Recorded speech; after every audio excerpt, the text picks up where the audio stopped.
दादांचा अर्ज भरायचा म्हणजे आम्हाला वाटलं आमच्या पंढराच्या इटोरायाला भेटायला चाललो आम्ही देव मानतो.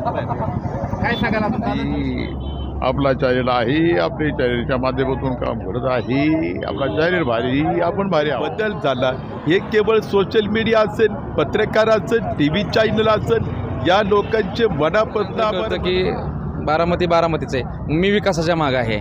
म्हणजे कुणाच्या नक्की माग आहे? म्हणजे दादाच्याच मागे. गोड भाषण केलं तर आपल्याला विकास निधी येईल का? स्वातंत्र्यापासूनच्या निधीची तुलना केली तर 15-19 साली हे जे पूर्वीची निवडणूक मुख्यमंत्री अजित पवार यांनी बारामती विधानसभा मतदारसंघासाठी अर्ज दाखल केलेला आहे आणि इथं सकाळपासून एक दिव्यांग बांधव आहेत जे कार्यकर्ते सकाळपासून थांबलेले. आपण त्यांची प्रतिक्रिया जाणून घेऊयात. दादा नमस्ते, आपलं नाव काय? मी मधुकर रमणवाईकर, मुक्काम पोस्ट माळेगाव, तालुका बारामती, जिल्हा पुणे. मी जोशी मेडंगी भटक्या समाजातील आहे. कधी आलाय तुम्ही इथं? सकाळी किती वाजता? सकाळ आम्ही निघालो दादांचा अर्ज भरायचा म्हणजे आम्हाला वाटलं आमच्या पंढराच्या इटोरायाला भेटायला चाललो आम्ही आणि दादांना भेटण्याकरता आम्ही तिथं ऊन लागत होतो. भेटले का दादा? दादांची काही गाठ पडली नाही, पण अर्ज भरण्यासाठी आम्ही त्यांच्यासोबत आलो पाहिलं होतो. दादांना? दादांना आता गाडीत बसताना फक्त दिसले आम्हाला दादा आणि दादांना आम्ही देव मानतो. काय सांगाल आपण दादांच्या विषयी? काय सांगाल विकास कामांच्या विषयी? काय सांगाल? दादांचे जे कार्य आहे ते संपूर्ण महाराष्ट्र पाहत आहे. दादांचं जे काम आहे ते काही तुम्हाला म्हणजे वेगळं सांगायची गरज नाही, परंतु आमच्या अपंग दीनदुबळेवर सुद्धा दादांचं लक्ष आहे आणि ते सुद्धा आम्हाला बोलतात प्रेमाने. एक आम्हाला अभिमान आहे आमच्या नेत्याचा, ते लोकप्रिय नेते. त्याचबरोबर तुम्ही दादांचे आवाज सुद्धा सुंदर काढतात, त्याविषयी चर्चा सांगा. आठवले साहेबांच्या आवाजात बोलतो आणि दादांच्या आवाजात बोलतो. बोला. ती आपला चॅनल आहे, आपल्या चॅनलच्या माध्यमातून काम करत आहे. आपला चॅनल भारी, आपण भारी आहोत. ते दादा कसे बोलतात तसं बोलून टाकतो. ते खऱ्या अर्थाने आपण पूर्वीचा परिसर घ्या आणि सध्याचा घ्या, याच्यात एवढा काही बदल झाला. हे केवळ सोशल मीडिया असेल, पत्रकार असेल, टी व्ही चॅनल असेल, या लोकांचे मनापासून आभार मानावं तितके कमी. कारण कशा पद्धतीच्या तळागाळातील लोकांच्या व्यथा असतात, समस्या असतात, ते मांडण्याचं काम त्यांचं असतं. अहोरात्र झटत असतात.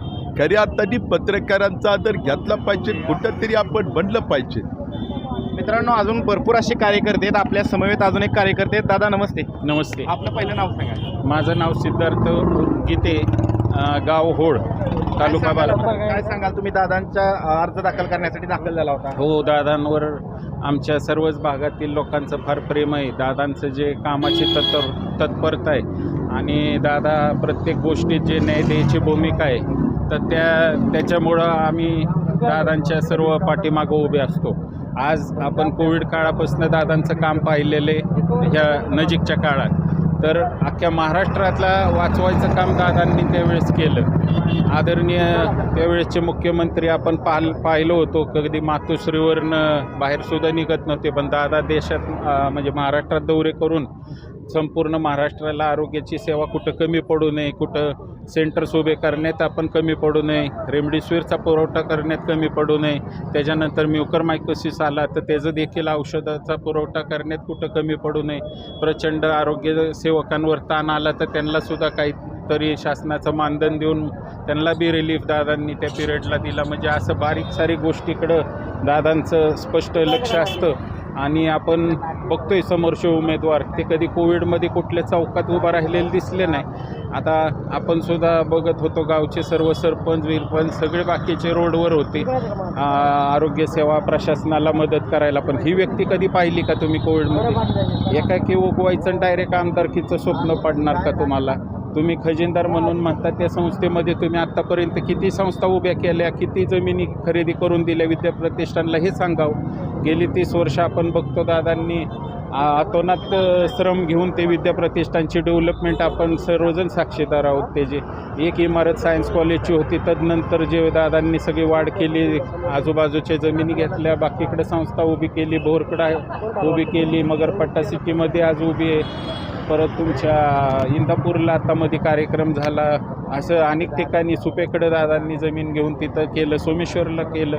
म्हणजे जिथं जिथं शैक्षणिक गरज तालुक्यातली ओळखून दादांनी दूरदृष्टी ठेवून ह्या गोष्टी केल्या.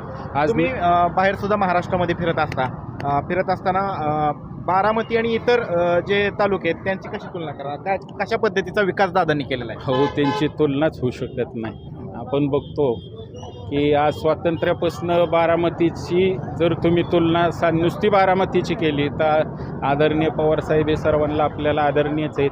त्यांच्या काळात त्यांनी आखलेल्या योजना आणि दादांच्या काळात दादांनी आखलेल्या योजना ह्यात कितीतरी फरक पडला. पूर्वी ग्रामपंचायतींना साधे शासनाचे 1000 रुपये तो सुद्धा वर्षाला कधी येत नव्हते. विकास कामांना गावात स्वतःच्या ह्याच्यावर चालायची. कधीतरी जिल्हा परिषदला हे जे लोकल फंड जायचा त्यातनं काही थोडीफार कामं, पण ह्या योजना आकाईपासूनच जे काम केलं संत गाडगेबाबा स्वच्छता अभियान हे ते त्यावेळेस गाव पारितोषिक किंवा त्यांना निधी द्यायचं, वित्तीय आयोग सुरू केले. म्हणजे हे सगळ्या कल्पना दादांनी राज्याचं 10 वर्ष अर्थकारण सांभाळले. त्याच्यामुळं आत्तासुद्धा दादांनी ज्या योजना चालू केल्यात, लाडकी बहीण असेल किंवा शेतकऱ्यांची 7.5 हॉर्सपावरपर्यंतची वीज माफी असेल आणि इतर काही घटकांना सुद्धा सामावून घेऊन त्यांना महामंडळ स्थापन केली. तर दादांचा 10 वर्ष आर्थिक विकासावर पकड आहे आणि त्याच्यामुळं दादांना ते पूर्ण कल्पना आहे की आपण कुठली योजना चालू ठेवू शकतो आणि कुठली नाही. फक्त विरोधक काय करतात, लोकांचा गैरसमज करतात. आज विकास कशासाठी लागतो? ज्या इमारतीत येऊन त्यांनी फॉर्म भरला ना, ती सुद्धा इमारत दादांनीच उभी केली. त्याच्या आधी पत्र्याचं आपलं प्रांत ऑफिस होतं, ही त्यांनी विसरू नये की पवारसाहेबांच्या काळातच ते ऑफिस त्या पद्धतीचं होतं. आज दादांनी लोकांना एवढी मस्त प्रशस्त प्रशासकीय इमारत उभी केली, त्याच्यामुळं पोलिसांवरचा सुद्धा ताण कमी झालेला आपण आत्ता म्हणजे आता पाहिलं. तुमचं ठरलंय काय? नाही ठरले म्हणजे लोकांनी डोळे असून आंधळ होऊ नये असं आपल्याला वाटतं. दादांनाच पाठीमागं उभं राहिलं पाहिजे. आज विरोधकाकडं काही एक मुद्दा नाही, नुसतंच त्यांचं गोडगोड बोलणे, पाठीवर हात टाकणे, भाषण गोडगोड करणे. गोड भाषण केलं तर आपल्याला विकास निधी येईल का? स्वातंत्र्यापासूनच्या निधीची तुलना केली तर 15-19 साली ही जी पूर्वीची निवडणूक झाली होती 19ला, तर तोपर्यंतचा काळ आणि ह्या दादांच्या 5 वर्षातल्या निधीचा काळ तुलना केली तर ते सगळे एका तराजूत जरी तो आलेला निधी टाकला तर ह्या 5 वर्षातला निधी दादांचा तो तराजू कितीतरी वेळा तो जड ठरेल असं दादांनी विकास काम केलेलं आहे. असे मित्रांनो अनेक कार्यकर्ते आहेत. दादा आपलं नाव सांगा.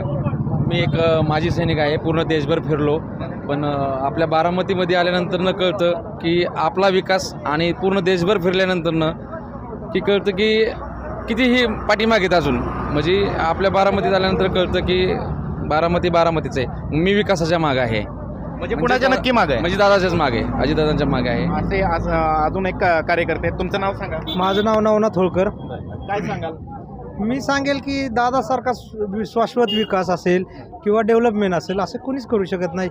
हे ज्यावेळेस आम्ही युवा शेतकरी म्हणून बघतो त्यावेळेस आमच्या भागाला जी सुजलाम सुफलाम मिळाले, जे आम्हाला पाण्यापासून जी सगळ्या सोयी मिळाल्या ते फक्त आदरणीय दादांपासून. आमच्या गावातील रस्ते अगदी गल्लीबोळात आमच्या रस्ते आहेत, ड्रेनेज लाईन आहेत. स्वच्छतेच्या बाबतीत आपण इतर शहरांच्या तुलनेत बघितलं तर दादांचं स्वतः लक्ष घालून स्वच्छतेच्या बाबतीत बारामती शहर 1 नंबर आहे. दादांचा विकास आम्ही नेहमी बघतो. दादांची विकास करण्याची हातोटी आज महाराष्ट्रात पहाटे 6 वाजून काम करणारा, लोकांसाठी झटणारा नेता एकमेव दादा आहेत. दादा आहेत म्हणून बारामतीचा एवढं शाश्वत विकास आहे असे म्हणणारे आम्ही लोक आहोत. तर हे होते कार्यकर्ते. त्या कार्यकर्त्यांनी आपल्या भावना व्यक्त केलेल्या आहेत. त्यामुळे आगामी काळामध्ये बारामतीमध्ये काका विरुद्ध पुतण्या ही चुरशीची लढत आपल्याला पाहायला मिळणार आहे.